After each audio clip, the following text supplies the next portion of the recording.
Haced esto en memoria de mí. Una frase que atraviesa los siglos. Es mucho más que una invitación, es casi un mandato. Es el corazón de una de las ceremonias más profundas del cristianismo. Justo en la noche en que iba a ser entregado, Jesús toma los elementos de la Pascua y les da un giro, un significado completamente nuevo. Con ese pan y esa copa, establece un memorial de su propio sacrificio, diciendo: «Haced esto en memoria de mí». Y ojo, que no se trata solo de un recuerdo, se convierte en una proclamación de su muerte, que debe extenderse en el tiempo, hasta que venga. Para captar la verdadera dimensión de ese momento, tenemos que entender que Cristo estaba, literalmente, en el punto de inflexión de la historia.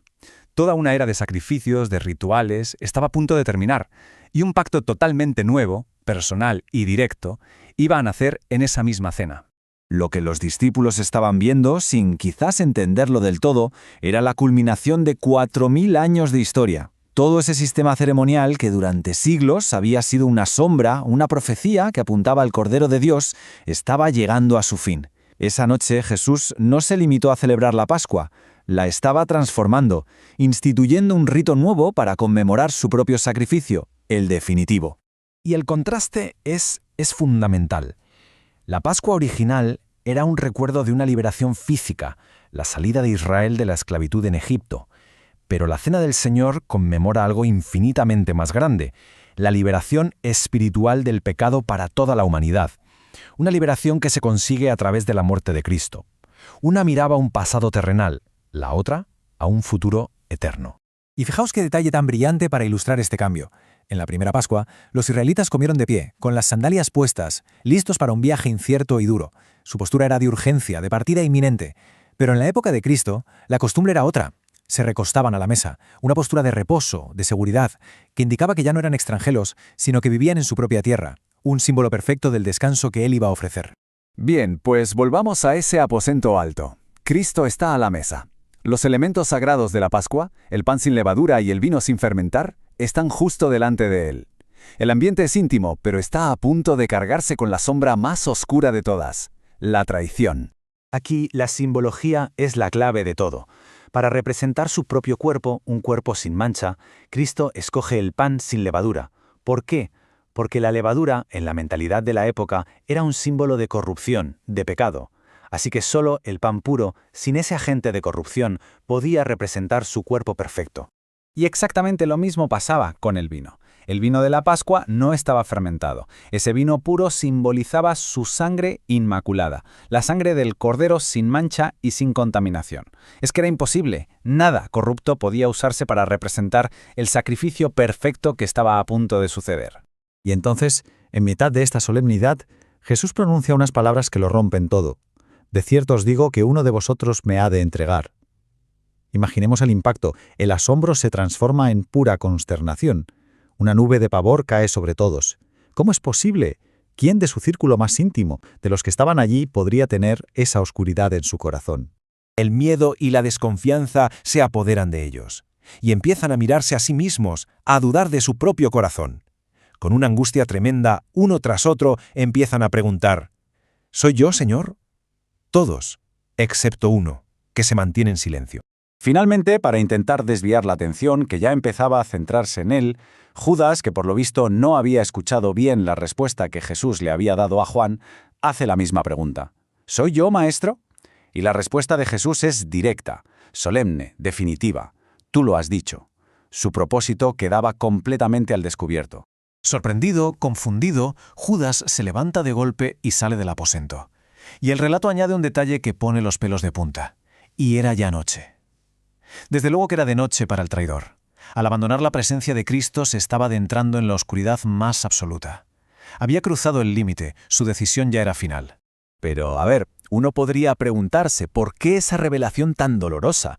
Al exponer a Judas, Cristo no solo estaba señalando al traidor, tenía un propósito mucho más profundo, un acto de misericordia hacia el resto de sus discípulos. Aquí está el punto crucial. Jesús les estaba dando una prueba irrefutable de su divinidad. Les vino a decir: os lo digo ahora, antes de que pase, para que cuando pase, creáis que yo soy. Si no hubiera dicho nada, ellos podrían haber pensado que lo habían derrotado por sorpresa. Pero al contrario, esta revelación se convertiría en un ancla para su fe durante la prueba tan terrible que se les venía encima. Y es en ese preciso instante, al compartir el pan y el vino, cuando Cristo se compromete como su Redentor.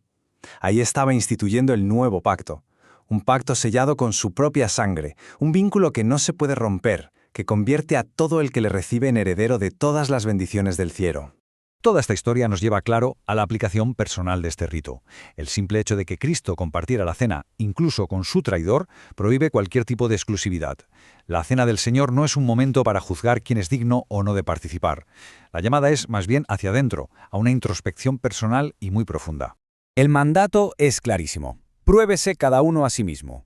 La responsabilidad no es excluir a otros, sino examinarse por dentro, confesar los pecados y, muy importante, buscar la reconciliación con aquellos con quienes se ha tenido algún problema. El juicio no nos corresponde a nosotros, a los seres humanos, porque ¿quién puede realmente leer el corazón de otra persona?